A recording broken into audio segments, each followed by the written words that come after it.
unwise to cool each of your spaces with a separate window unit. Why put a compressor and fan in each room when we might create a more centralized system? A centralized system makes for reduced energy use, fewer pieces of equipment to purchase and maintain, plus fan and compressors are noisy, and the farther we can move them from the occupied spaces, the quieter those spaces will be.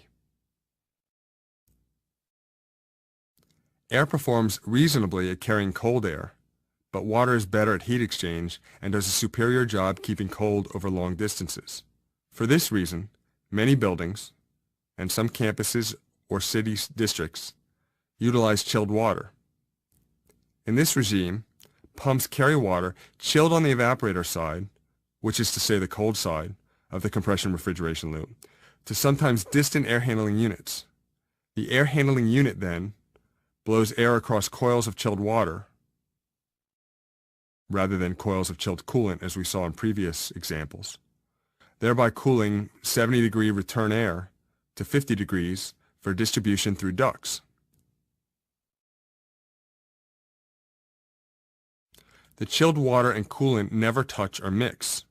They just exchange heat. To picture this, you might imagine a closed-loop pipe of coolant moving through a barrel of water, which is part of a separate closed loop. Similarly, on the hot side, we might increase efficiency and capacity by removing the heat in the condensing coolant with another separate loop of water. This condenser water is pumped from the condenser to a cooling tower, and water is allowed to cascade over a series of baffles, where the water is cooled by the outside air. When needed, an impeller fan can assist airflow across the cascading water. Some of the water evaporates and is replaced with new water, but most of it falls to a pool, where it is pumped back to the condenser.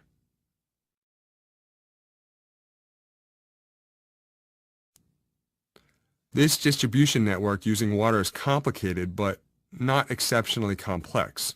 Let's review. Water is cooled by the evaporator and distributed to the air handling units to cool room air.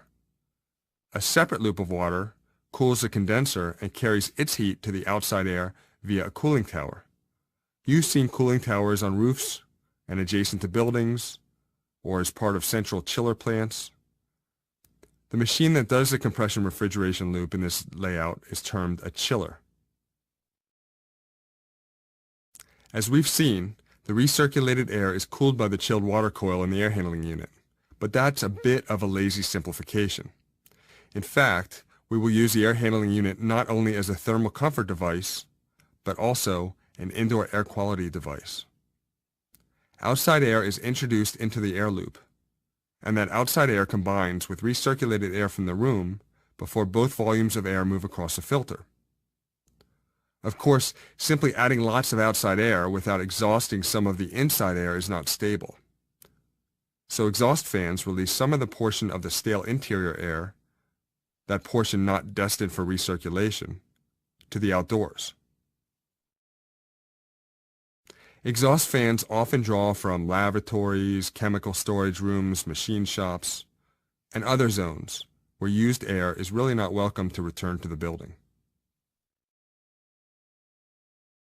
Here we see the compression refrigeration diagram that we've been staring at, only in a more familiar setting.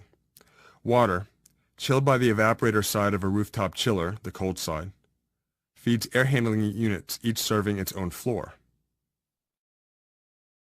Simultaneously, a whole separate volume of water looping through a rooftop cooling tower cools the condenser side, the hot side. Now from the building section, we return back to the diagram.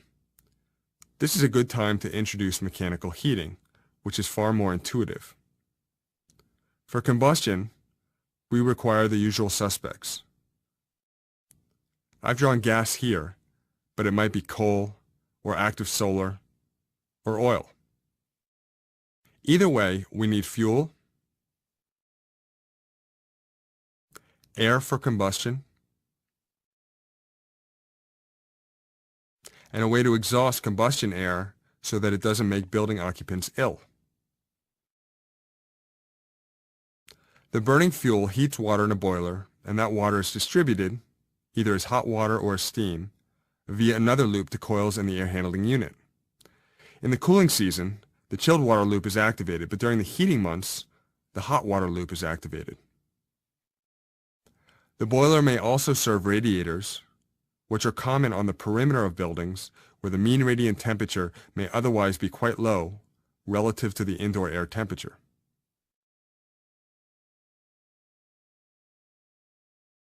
Economizer cycle. Buildings, especially in the interior of large structures, often require mechanical cooling even on very cold nights. This is because the heat generated inside the building by people, lighting, and equipment will offset some of the heat losses through the building envelope. In this kind of cold weather, you may be able to cool your building using the cold air outside instead of using traditional air conditioning. When you do this, when you cool your buildings using the free cold found outside instead of the compression refrigeration loop, it is said that you are using the system in a mode called the economizer. Here, we'll review two methods of doing this, so-called free cooling: water side economizers and air side economizers. In a water side economizer mode, cold air cools, and it really cools because it's winter, the water in the cooling tower. That cold water moves to the condenser side of the chiller and cools the coolant. The expansion valve opens, and this is important. The cooled coolant moves to the evaporator without fighting its way through the expansion valve. And there in the evaporator, it cools the chilled water. We've bypassed the compression refrigeration process entirely and still created chilled water for delivery in the standard way. This small change in the chiller, the opening of the expansion valve, actually prompts a fundamental shift in the very nature of the system. Without the expansion valve, there is no high and low pressure, no condensing or evaporating coolant, no state change, and no compression refrigeration loop. Rather, the chiller is transformed into a simple heat exchanger, an intermediary exchanging heat between the chilled water loop and the cold water coming from the wintertime cooling tower.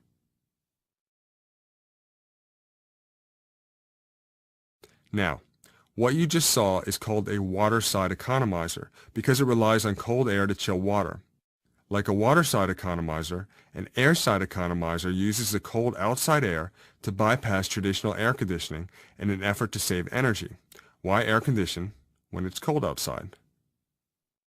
In this case, in the air side economizer, it may be more energy efficient to directly introduce cold outdoor air to the inside so your equipment doesn't have to mechanically cool the warmer recirculated air. As a side benefit, this offers superior indoor air quality. All that fresh air replaces what would otherwise be mostly recirculated air. When in the economizer mode, often called free cooling, is deployed, technicians must be mindful that it isn't too cold. Coils in the air handling unit may freeze and bust, or ice may form in the cooling tower, busting that equipment. Often an economizer cycle is not included in a mechanical package when it really should be. It is free cooling, and even when the economizer mode is available, it is often underutilized by building equipment technicians. That's why it's vital to have the architect, the mechanical engineer, the owner, and the building technician at the table together at the beginning of the design process to get everyone nodding their heads in agreement toward a common goal.